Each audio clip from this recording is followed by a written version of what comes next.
이게 주일과 안식일 세 번째 강의 시간이 되겠습니다. 오늘은 그 예수님의 안식일에 대해서 어떻게 말씀하셨는가, 예수와 안식일이란 주제로 본문을 살펴보고자 합니다. 오늘 찾아볼 본문은 마태복음 12장 1절에서 7절까지 있는 말씀이고요. 본문이 두 개가 나오거든요. 마가복음 2장이 있고 마태복음 12장이 있어요. 이 두 개의 본문을 주석을 하면서 주님께서 안식일에 대해서 어떻게 말씀하셨고, 오늘날 이 현대를 살아가는 이 현대의 기독교인들이 이 안식일의 의미를 어떻게 완성하고 성취해 나가면서 주님의 뜻을 이룰 수 있을까, 그 관점에서 살펴보고자 합니다. 오늘의 본문 마태복음 12장 1절에서 7절까지 보면은요, 그때 예수께서 안식일에 밀밭 사이로 가실 때 제자들이 시장하여 이삭을 잘라 먹으니 바리새인들이 보고 예수께 말하되, 보시오, 당신의 제자들이 안식일에 하지 못할 일을 하나이다. 예수께서 이르시되, 다윗이 자기와 그 함께한 자들이 시장할 때에 한 일을 읽지 못하였느냐. 그가 하나님의 전에 들어가서 제사장 외에는 자기나 그 함께한 자들이 먹어서는 안 되는 진설병을 먹지 아니하였느냐. 또 안식일에 제사장들이 성전 안에서 안식을 범하여도 죄가 없음을 너희가 율법에서 읽지 못하였느냐. 내가 너에게 이르노니 성전보다 더 큰 이가 여기에 있느니라. 나는 자비를 원하고 제사를 원하지 아니하노라 하신 뜻을 너희가 알았다면 무죄한 자를 정죄하지 아니하였느니라. 이제 이렇게 해서 주님이 말씀하셨고, 이제 마가복음 2장과 마태복음 12장은 약간 의미가 달라요. 비슷하면서도 각각의 성경이 이제 말하고자 하는 그 포커스가 약간씩 다르거든요. 이제 오늘은 이 시간은 마태복음 12장을 중심으로 한번 살펴볼게요. 본문은 예수님의 제자들이 안식일에 시장에서, 그러니까 배가 고파서 이삭을 잘라 먹는 것을 이제 바리새인들이 본 거예요. 아무래도 이제 이들이 미행한 것 같아요. 항상 이제 예수님이 미우니까 이제 예수님의 어떤 꼬투리를 잡기 위해서 이제 계속 아마 이렇게 미행하고 계속 이제 그렇게 했을 거예요. 그래서 이제 바리새인들이 그걸 딱 잡은 거예요, 드디어. 그 아주 결정적인 증거를 딱 확보했어요. 이제 제자들이 안식일에 이삭을 잘라 먹는 거예요. 보고 이제 주님과 안식일 논쟁이 생긴 거예요. 주님은 이를 통해 안식일의 의미를 이제 명백히 정의해 주십니다. 근데 이러한 영적 의미는 오늘날 현대 교회가 실천해야 될 중요한 가치가 되겠습니다. 하나님이 안식일을 주신 것은 이제 하나님이 6일 창조하시고 휴신 것처럼 사람도 쉼을 통해 노동에서 벗어나서 하나님의 풍요로운 창조 세계를 향유하고, 하나님이 애굽에서 쉬지 못하고 종살이하는 이스라엘 백성을 구원하시고 자유를 주신 것처럼 노예에서 벗어나서 하나님의 풍요로운 자유와 구원을 향유하면서 하나님을 기억하는 그 목적이 있었죠. 다시 복습하면은 그 창조신앙에서의 안식일, 그 다음에 구속신앙에서의 안식일, 그 다음에 언약 백성으로서의 언약적 징표로서의 안식일, 그 다음에 자비와 긍휼을 누리고 향유하는, 또 실천하는 것으로서의 안식일. 이제 이런 의미 있다고 전전 강의에서 이제 강조를 해드렸는데요. 주님도 그런 같은 맥락에서 이제 말씀을 해주시는 거예요. 그래서 종이나 가축, 나그네들도 모든 일을 그치고 쉬면서 하나님 앞에 생명체로서의 권리를 누릴 수 있었던 그런 안식일은 이제 하나님이 인간과 생명에게 주신 자비와 은혜의 선물이었어요. 근본 정신이, 그러니까 구약의 이스라엘 백성에게 주신 안식일의 의미는 자비와 은혜가 근본 정신인 거예요. 그 핵심이. 하지만 이러한 안식일의 의미와 목적이 이제 변질되기 시작합니다. 점점점 시간이 흐르면 흐를수록 유대인들이 그 장로의 유전, 사람의 계명이라는 것을 인위적인 인간의 해석이죠. 인위적인 인간의 해석을 막 덧붙이는 거예요. 하나님이 명령한 안식일에다가 덧붙이면서 원래 하나님이 말씀하시고자 하는 그 근본 개념, 근본 정신인 자비와 은혜, 긍휼이 안식일의 정신인데, 기본 정신인데, 그것을 자꾸 이제 변질시켜 나갔어요. 변질시켜 나간 거예요. 이 유대인들이, 유대교에서, 유대교를 통해서 유대인들이 안식일의 근본 의미를 이렇게 변질시키고 타락시켜 나간 거예요. 근데 이것이 큰 문제였죠. 근데 이것 때문에 예수님과 자꾸 충돌하는 거예요. 예수님과 생각이 다르니까 계속 충돌하는 거죠.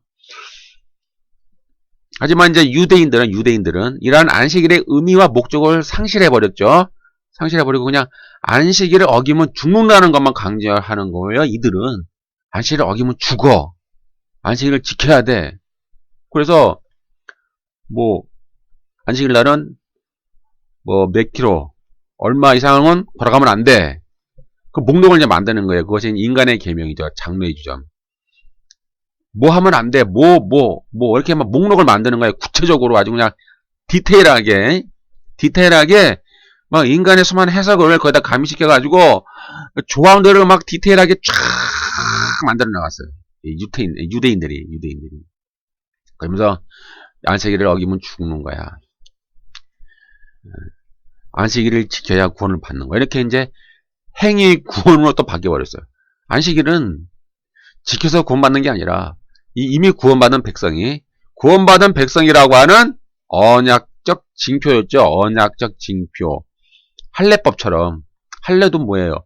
할례를 행해서 구원받는 게 아니라 이미 하나님의 은혜로 구원받은 백성이 하나님의 백성이라고 하는 그 언약적 징표로서 할례를 받은 거예요. 그러니까 구별됨이요. 구별됨.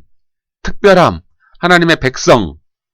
그런 구별됨이거든요. 그러니까 안식일도 그런 구별됨이요. 구별됨. 그리고 구별됨과 그 가운데 은혜, 자유, 구원, 뭐 탕감, 노예 해방, 땅을 다시 돌려주는 것, 그런 이제 자유, 해방, 구원, 생명, 평화, 치유, 회복, 그런 이제 수많은 하나님의 은혜의 개념들이 그 안식일에 녹아 들어와 있는 거예요. 핵심 기본 사상이 가장 중요한 핵심 기본 개념이 녹아 들어가 있는데 이 유대인들은 그것을 변질시켜 버렸어요. 변질시켜서 안식일을 지키지 않으면 죽는 거야. 안식일을 지켜야 구원을 받는 거야 하면서 수많은 장로의 유전들, 인간의 계명들의 목록을 만들었어요. 목록을 쫙 만들어가지고 뭐 너무 많은 수많은 조항을 만들었어요. 뭐 하면 되고 뭐 하면 안 되고 뭐 하면 되고 뭐 하면 안 되고 너무나 많아요. 너무나 많아가지고 그런 것들을 쫙 만들어놨죠. 그래서 이제 사람을 억압을 하는 거예요. 억압. 그러니까 이게 참 아이러니예요. 사람에게 하나님이 원래 주신 의도는 해방, 또 기쁨, 구원을 주기 위해서, 또 자유를 주기 위해서, 은혜를 주기 위해서 안식일을 명령하셨는데 이 타락한 유대인들은 그걸 변질시켜서 인간을 억압하는 수단이 된 거예요. 억압의 수단. 율법주의죠. 억압하는 수단, 또 자기의 어떤 종교 권력을 유지하는 통제의 수단으로 변질돼 버렸어요. 종교 권력을 유지하는 통제의 수단, 또는 사람을 정지하는 수단, 사람을 억압하는 수단으로 변질돼 버린 거예요. 오늘날도 그럴 수 있죠. 오늘날도 이거 아주 위험한, 우리도 참 그런 위험에 빠질 수가 있어요. 오늘도 우리가 하나님의 말씀을 가지고 그 안에 근본 개념, 근본 영적인 의미를 놓치고 어떤 그 겉에 있는 것만, 이 껍데기에만 치중해가지고 우리도 사람을 이렇게 막 억압하고 어떤 율법주의적으로 사람을 정지하거나 억압하거나 이 종교 권력을 통해서 사람을 통제하려고 하는 그런 억압되는 모습으로 오늘날도 이 현대 교회가 갈 수 있는 거예요. 그만큼 위험에 빠질 수 있는 그런 아주 그 확률이 높은 거예요. 그러니까 우리는 항상 깨어 있어야 되는 거예요. 깨어 있고 분별해야 되죠. 무엇이 옳은지 무엇이 옳지 않은지. 이 껍데기를 그러니까 우리는 너무 귀한 가치를 두면 안 돼요. 껍데기보다는 그 안에 들어있는 기본 개념, 영적인 의미, 근본 이 신앙적인 하나님이 원하시는 그 근본 개념을 놓치면 안 돼요. 그걸 붙잡아야 된단 말이에요. 그러니까 안식일에는 이렇게 사람들이 그래서 이제 그들 조항을 만들어가지고 아무 일을 하면 안 됐어요. 이제 그들이 조항이에요. 근데 예외들 또 예외 조항을 또 두었어. 예외 조항. 예외 조항을 딱 두고 막 그랬는데 성경에 보니까 이제 하나님이 말씀하시는 그 예외 조항을 보면은 특히 이 제사장들이 업무상 일을 하기 위해서 안식일에 소제와 전제를 드리고 12개의 떡, 진설병이죠. 진설병을 진설해야 했어요. 그 예외 조항이죠. 제사장들은 안식일에 이러한 업무 때문에 이제 일을 해야 되는 거예요. 민수기 28장 9절 10절 보면은 안식일에는 1년 되고 흠없는 수양 2마리와 고운 가루 10분의 2에 기름 섞은 소제와 그 전제를 드릴 것이니 이는 상번제와 그 전제 외에 매 안식일의 번제라. 그러니까 매 안식일에 어떤 번제를 드리고 뭐 떡을 진설하고 뭐 소제 드리고 뭐 전제 드리고 그런 일들이 그런 업무가 이제 할당된 거죠. 레위기 24장 8절에도 안식일마다 이 떡을 여호와 앞에 항상 진설할지니 이는 이스라엘 자손을 위한 것이요 영원한 언약이니라. 이를 통해서 알 수 있는 것은 안식일법보다 이 성전법이 더 크다는 거예요. 예, 성전법이 방금 말씀드린 거예요. 제사장들이 안식일에도 업무상 소제와 전제와 또 떡, 또 번제도 드리고 또 12개 떡 진설병을 진설해야 되는 그런 의무가 이제 성전법인데, 의식법 또는 성전법인데, 안식일에도 해야만 했으니 결론은 안식일법보다 성전법이 더 큰 거잖아요. 그러니까 주님은 그래서 마태복음 12장 5절에 그걸 인용하는 거예요. 또 안식일에 제사장들이 성전 안에서 안식일을 범하여도 죄가 없음을 너희가 율법에서 읽지 못하였느냐, 이게 그들에게 경고하시는 것이죠. 그러니까 너희들은 왜 자꾸 인간의 계명으로 수많은 조항들을 만들어가지고, 조망을 만들어가지고 너희는 인간에게 억압을 하냐 이 말이야. 억압을. 성경에는 예외 조항도 있다 보니까 제사장들도 안식일에 일을 하더라.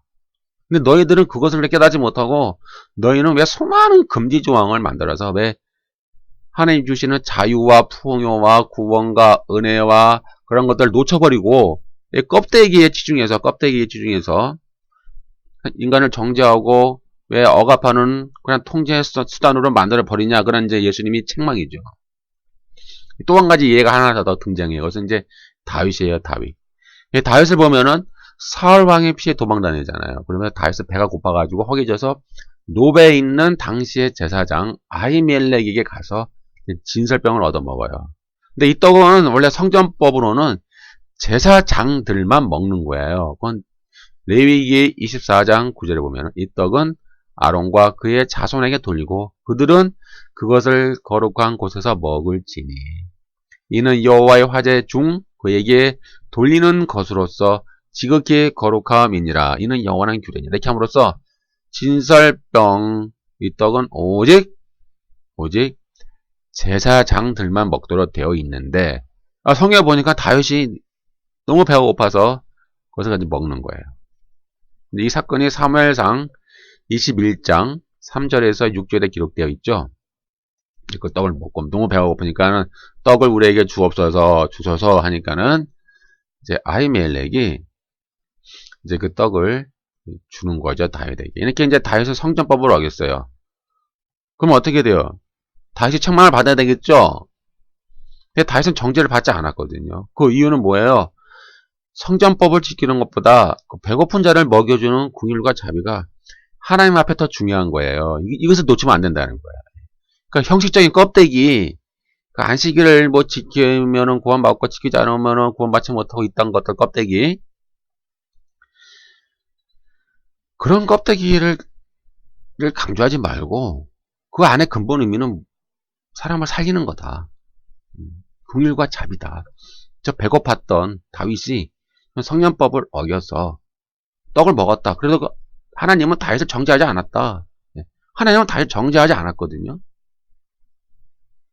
그래서 주님은 바리새인들에게 마태복음 12장 3절에 예수께서 이르시되 다윗이 자기와 그 함께한 자들이 시장할 때에 한 일을 읽지 못하였느냐라고 이제 그들에게 말씀하시는 거예요.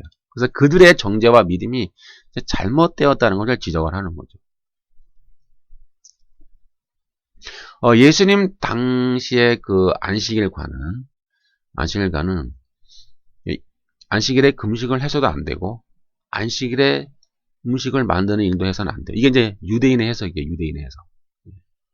유대인들이 이제 인간의 계명, 장로의 유전을 만들어가지고 수많은 조항을 만들었는데 그 가운데 하나가 안식일에는 금식을 하면 안 되고 안식일에 음식을 만드는 일을 해서도 안 돼요. 안식일에 왜 금식을 금했냐면은 금식은 슬픔과 회개를 상징하기 때문에 그 천국의 기쁨을 상징하는 안식일에는 허용되지 않는다라고 이제 유대인들이 자기들이 전통으로 만들어낸 거예요. 이제 그것을 이제 강조해 나갔죠. 그래서 안식일 전날 음식을 충분히 준비해서 안식일을 이제 대비하게 하였어요. 근데 이제 본문에 보니까 갈등 상황이 일어나는 거예요. 왜냐하면 제자들이 시장하여 라고 나오잖아요. 배가 고파서 이삭을 잘라 먹으지라는 구절에서 보듯이 지금 배가 고픈 거예요. 배가 고프니까 지금 참고 금식할 수도 있을 거예요. 어쩌면. 근데 참고 안 먹으면 또 뭘 어겨요? 안식일을 어기는 거예요. 그러니까 유대인의 법을, 성경의 법이 아니라 유대인의 법, 유대인들의 해석을 어기는 거예요. 유대인들의 해석에는 금식하면 안 되니까 안식일에. 그러니까 제자들이 안 먹을 수도 없고 그렇다고 이제 잘라 먹자니 또 먹으면 일하면 잘라 먹는 행위가 또 일하는 행위가 돼버리잖아요. 그러니까 이게 이럴 수도 없고 저럴 수도 없는 진퇴양난에 빠진 거예요. 이게 어떻게 보면은 제자들이 금식할 수도 없고 금식 안 할 수도 없고 먹자니 일하는 것이 되고 또 금식을 하자니 또 굶자니 유대인의 법에 의하면은 안식일 날 금식해서는 아니 되고 그러니 금식할 수도 없고 먹을 수도 없고 이럴 수도 없고 저럴 수도 없는 그런 애매한 상황에 빠지게 된 거예요. 지금 정말 곤란한 상황. 그것을 아마 노린 거겠죠. 유대인들이 그 약점을 아니까. 그 주님과 제자들의 그런 행적들을 항상 이렇게 막 미행하는 거예요. 유대인들이, 바리새인들이 감찰하고 막 미행하고 막 조사하는 거예요. 뒷조사하고 다니고. 그런 바리새인들의 눈에 주님과 예수님을 정죄할 수 있는 아주 좋은 기회가 딱 온 거예요. 그래서 주님은 그 바리새인들의 그 강교함, 아주 사악함, 너무 사악하잖아요. 이 인간들이. 하나님의 율법을 맡은 자들인데 저들이 집단에는 하나님을 믿는다고 하는 그런 자들이 그렇게 아주 강교하고 사악하니까 이제 예수님이 그들을 비판하는 거예요. 성전보다 더 큰 이가 여기 있느니라 이렇게 말씀하는 거예요. 더 큰 이가 뭘까요? 보통 이제 통상적인 해석은 더 큰 이가 뭐 예수님이니까 성전보다 더 크니 즉 예수님이 여기 있느니라라고 보통 우리는 이렇게 해석을 했어요. 근데 이 더 큰이라는 것이 이게 헬러 원어로 보면 중성이에요. 중성. 그러니까 중성이니까는 예수님으로 보지 않을 수도 있는 거예요. 예수님이 아닐 수도 있는 거예요. 더 큰 일을 받는 중성명사는 무엇일까 보면은 그 앞에 그 다음 절에 나와 있는 중성명사인 자비가 등장해요. 자비. 따라서 이 중성으로 이렇게 일치시키기 위해서 보면은 더 큰 이는 결국 자비가 되는 거예요. 그래서 해석해 보면은 내가 너에게 이르노니 성전보다 더 큰 것, 즉 자비가 여기 있느니라. 이제 이렇게 해석이 되는 거예요. 이것을 이제 NAS에서는 해석을 이렇게 잘 번역을 해놨어요. 그래서 that something greater than 이렇게 해석을 해놨어요. that something greater than the temple is here. 이렇게 나와서 something으로 이제 받아놨어요. 영어 그 NAS에는. 그래서 that something greater than 해가지고 that something으로 받아가지고 중성어로 그래서 성정보다 더 큰 것, 즉 자비 이제 이렇게 우리가 해석할 수가 있겠어요. 이제 이와 같은 해석이 마태복음 12장 41절에 쭉 이어지는 게 있어요. 우리가 잘 아는 심판 때에 니느웨 사람들이 일어나 이 세대를 정죄하리니 이는 그들이 요나의 전도를 듣고 회개하였음이거니와 요나보다 더 큰 이가 여기 있음이라는 구절이 있잖아요. 근데 이것도 중성이거든요. 똑같이. 그 중성이 뭘 받느냐? 만약에 통상적인 해석은 요나보다 더 큰 이, 즉 예수님이 여기 있으며 라고 보통 해석했지만은, 근데 이게 중성이거든요. 그럼 중성을 받는 명사가 뭐냐? 그 앞에 있는 게 나와요. 이게 뭐예요? 하나님 나라의 복음. 그래서 이걸 풀어서 해석하면은 요나보다 더 큰 이, 즉 하나님 나라의 복음이 여기 있다. 그러니 헛된 표적을 구하지 말라 이 말이에요. 지금 유대인들이, 이 바리새인들이 자꾸 예수님 앞에 뭐 어떤 표적을 구하잖아요. 표적을 보여주셔. 표적이 뭡니까? 그러니까 막 헛된 표적을 막 요구하니까 예수님이 이제 니느웨 사람 예를 들고 또 솔로몬의 예를 드는 거예요. 42절에 보니까 심판 때에 남방 여왕이 일어나 이 세대 사람을 정죄하리니 이는 그가 솔로몬의 지혜로운 말을 들으려고 땅 끝에서 왔음이거니와 솔로몬보다 더 큰 이가 여기 있느니라. 이것도 마찬가지로 더 큰 이가 예수님이 아니라 솔로몬보다 더 크니, 즉 하나님 나라의 복음이 지금 누구를 통해 선포돼요? 예수님을 통해서. 예수님의 이 말씀을 통하여 지금 그들 앞에서 선포되고 있잖아요. 하나님의 말씀이, 복음이. 그러니까 가장 큰 표적이 바로 복음이라는 거예요. 복음. 그러니까 유대인들이, 아니 바리새인들이 자꾸 그 헛된 표적을 자꾸 예수님한테 요구하니까 예수님이, 야, 너에게 보여줄 표적은 하나님 나라의 복음이야. 지금 복음이 선포되고 있잖아. 너희는 회개하고 복음을 믿어야지. 너희는 회개하지도 않고 복음도 믿지도 않으면서 뭘 자꾸 이 헛된 표적을 요구하냐라고 예수님이 이제 그들을 비판하는 장면이에요. 이렇게 이제 이 중성으로서 하나님 나라의 복음을 받는데, 마찬가지로 예수님이 내가 너에게 이르노니 성전보다 더 큰 것, 즉 자비가 여기 있다라는 거예요. 자비가 뭐예요? 안식일의 핵심 사상, 안식일의 기본 진리, 바로 자비가 여기 있다라는 거예요. 이어서 주님은 이제 호세아를 인용하세요. 호세아 6장 6절. 나는 인애를 원하고 제사를 원하지 아니하며 번제보다 하나님 아는 것을 원하노라. 이제 구절이 있거든요. 이것을 예수님이 인용하면서 마태복음 12장 7절에서 나는 자비를 원하고 제사를 원하지 아니하노라 하신 뜻을 너희가 알았다면 무죄한 자를 정죄하지 아니하였느니라. 근데 이렇게 주님은 이제 그들에게 설명을 하시는 거예요. 이처럼 주님은 제사가 뭐예요? 껍데기죠, 껍데기. 형식, 틀이잖아요, 껍데기. 이 껍데기보다 이 자비가 뭐예요? 핵심 진리예요. 근본 진리, 근본 사상. 그 안에 담겨져 있는, 껍데기 안에 담겨져 있는 그 자비가 더 중요하다고 이제 그들에게 말씀하심으로써 성전법인 제사보다 자비가 더 우위에 있다고 지금 강조하시는 거예요. 따라서 지금까지 주님의 가르침을 쭉 이렇게 정리하면은 안식일법보다 성전법이 더 크잖아요. 아까 예를 들은 것처럼 다윗의 예도 있고 제사장들의 예도 들면은 안식일법보다 성전법이 더 크고 성전법보다 자비와 긍휼이 더 큰 거예요.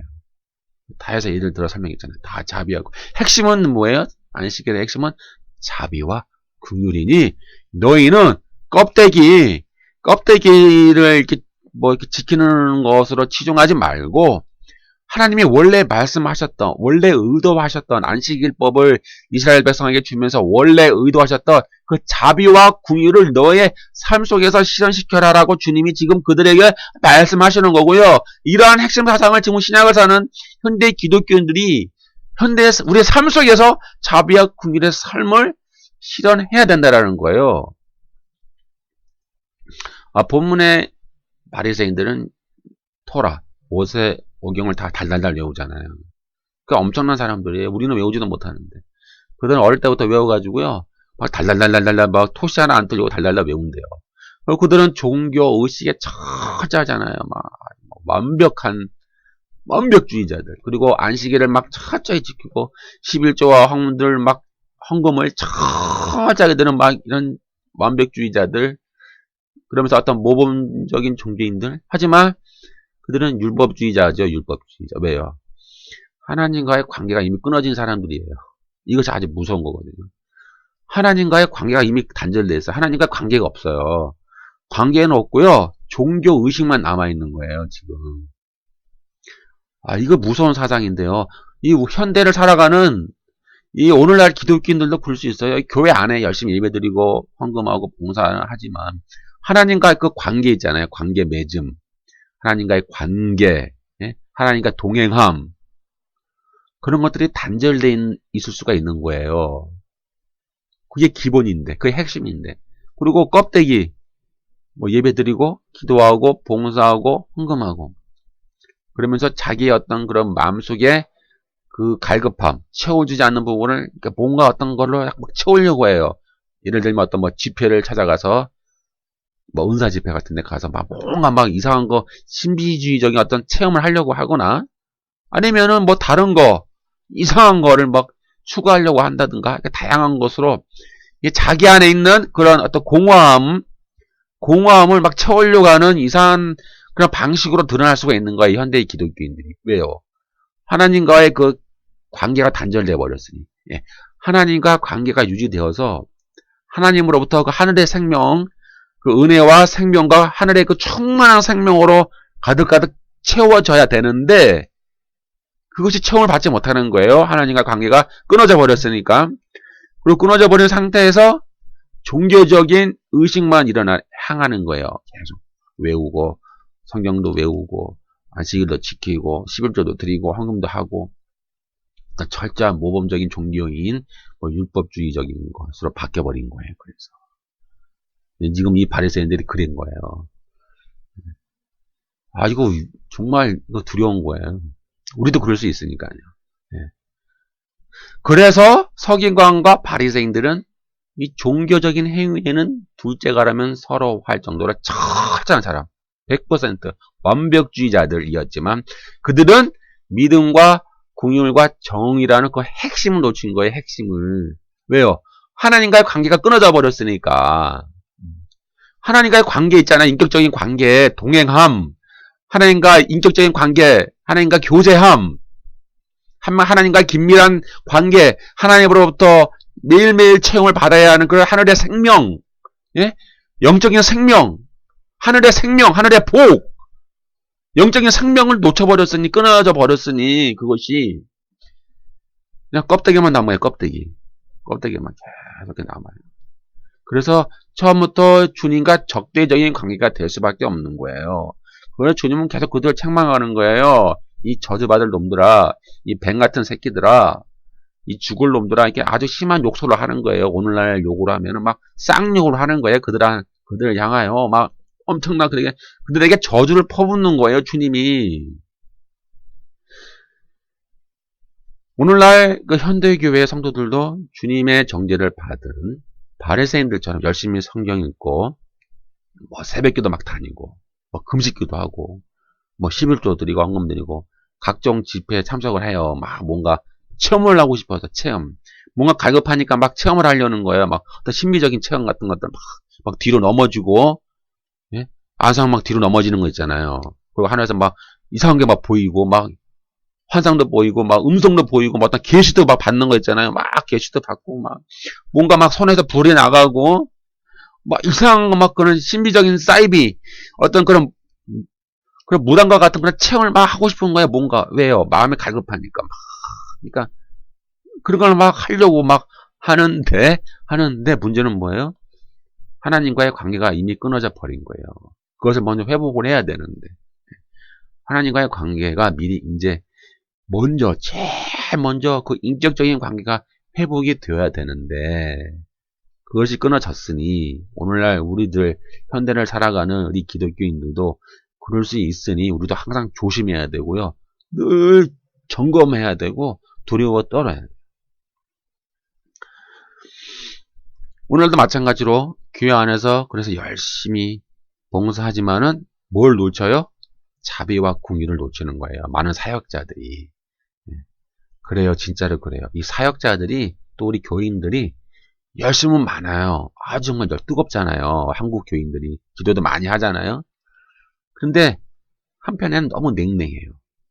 막 주여 주여 하면서 막 불러 하면서 막 성령 충만 막 은혜 충만 축복 하잖아요. 한국 교인들. 뜨겁잖아요. 막 열정적인데, 뭘 놓치기 쉬워요?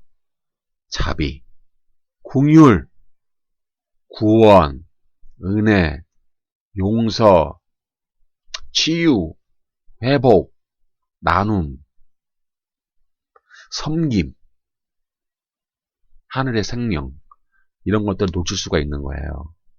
이거 아주 무서운 거예요. 진짜 무서워요. 그래서 우리를 돌아봐야 돼요. 그러니까 주님이 강조한 게 있잖아요. 안식일 껍데기를 너희 지키지 마라. 왜가 껍데기 지키냐? 그 본질을 지켜라. 본질을 놓치지 말라. 본질은 자비와 긍휼이다. 그러니까 현대를 살아가는 이 기독교인, 오늘날 기독교인들도 마찬가지예요. 본질을 놓치지 마라. 주님이 본질을 놓치지 마라. 수많은 질투가 많아요. 교회 안에 보면 이렇게 사역하다 보면은 교인들끼리도 뭐든 질투도 많고요. 어떤 미움도 많아요. 그러다 서로 막 은밀하게 정죄를 하죠. 서로끼리 이렇게 마음에 맞는 사람들끼리 모여서 끼리끼리 모여서 다른 사람 막 뒷담화 까기도 하고 다른 사람 막 좀 정죄도 하고 그래요. 지들끼리 모여서 교인들이 끼리끼리 모여서 그리고 어떤 손해와 희생을 감당하지 않으려고 하고 때로는 어떤 자기 이익을 얻는 쪽으로만 선택을 하고 너무 자기 계산적인 교활함이 많아요. 예, 교회 안에 가만히 보면은 그 열심히 일하는 교인들이 열심히 뭐 종교생활하고 기도하고 열심히 뭔가 이렇게 막 갈급해하는 사람들 가운데 가만히 보면은 뭔가 빠져 있어요. 중요한 본질이 계산적이고 너무 교활하고 자기 이익을 얻는 쪽으로만 생각하고 하나님의 뜻을 거의 자기 중심적으로 생각해요. 그래서 내가 이익을 얻으면 다 하나님의 뜻이고요. 내가 손해를 보면 하나님의 뜻이 아니에요. 자기 중심주의적인 사고방식들. 우리는 하나님의 뜻을 너무 남발해요. 나에게 도움이 되고 나에게 유익이 되는 건 다 하나님의 뜻. 내가 좀 피해를 보고 내가 손해를 보고 내가 희생하거나 내가 좀 손해를 보면은 그건 하나님의 뜻이 아니에요. 하나님의 뜻이 아님. 이렇게 이제 자기가 스스로 판단해요. 자기가 스스로 행동을 하죠. 그렇게. 그리고 또 자기 의를 또 높여요. 그래서 자기를 자랑하고 싶어 하죠. 그런 마음이 많아요. 그래서 뭐 교회 직분을 어떤 감투로 생각해요. 감투. 그다음에 기득권. 교회의 어떤 직분을 권력으로 생각해요. 종교 권력으로 지금 많이 변질됐어요. 그래서 상당히 자만심이 많죠. 내가 누군데 감히 이러잖아요.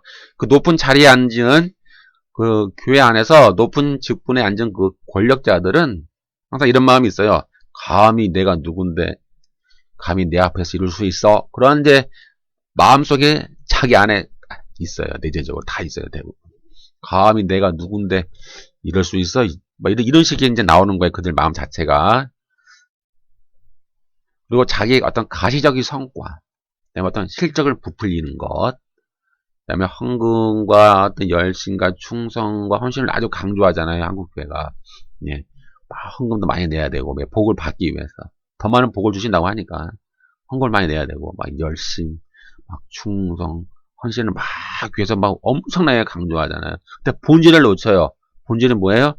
자비, 긍휼, 섬김, 낮아짐, 용서, 은혜, 회복, 치유, 구원, 하늘의 생명. 이것을 놓치는 거예요. 이게 본질을 놓친다니까요. 오늘날 우리도.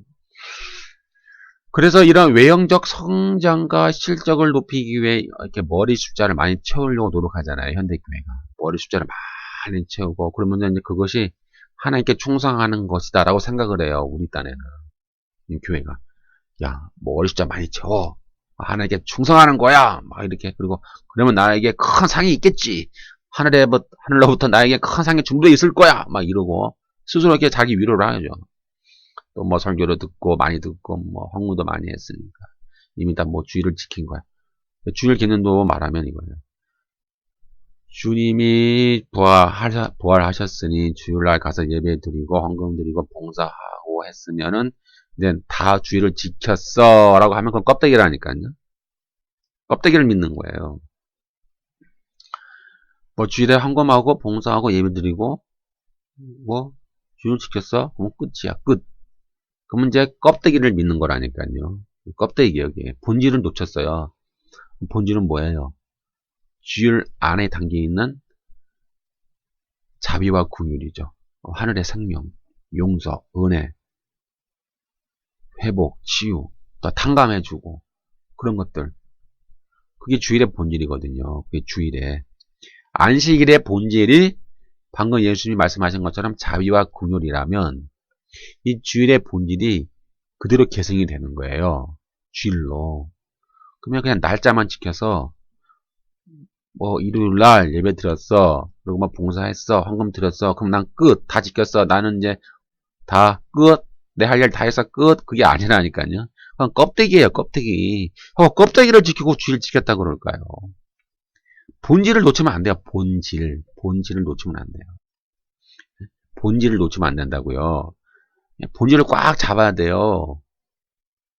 그러면서 우리는 자꾸 예배 드리면서 나는 다 잘했어. 하나님 앞에 잘했어. 그러면서 자기의 의도 내세우고 또 다른 사람을 좀 비판적으로 보고 때로는 뭐 다른 사람을 막 평가하고 자기 자신을 높이고 스스로 어떤 우월감도 갖고 교회 안에서 나의 직분 내가 어떤 사람인데 감히 나에게 막 이러다 자만심도 갖고 많고 이런 이제 수많은 상황들 이제 교회 안에서 일어나고 있는 이런 보편적인 상황들을 딱 보니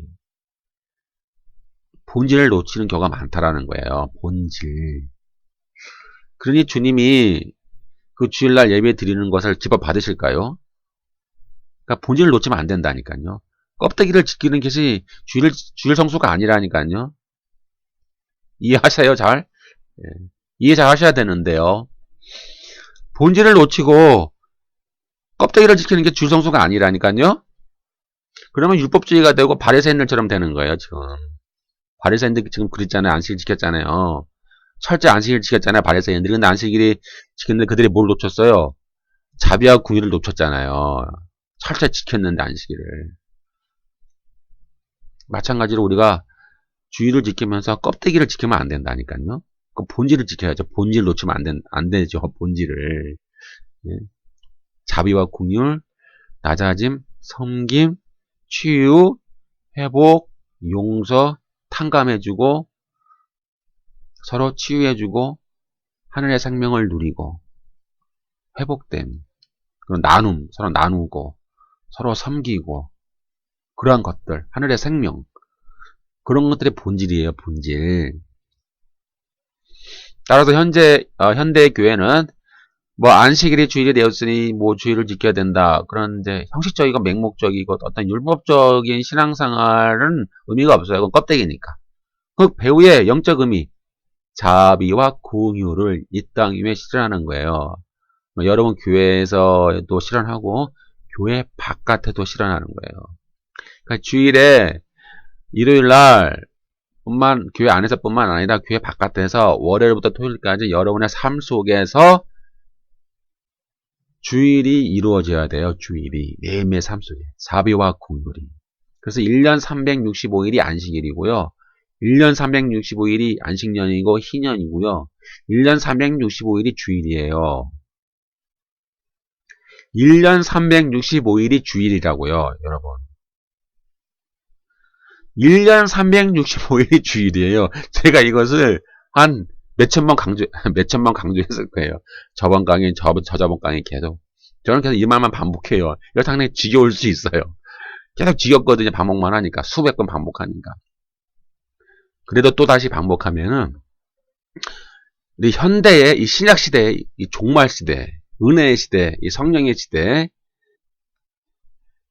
예수님의 모든 율법을 성취하고 완성시킨 이 신약의 시대에는요, 1년 365일이 주일이에요.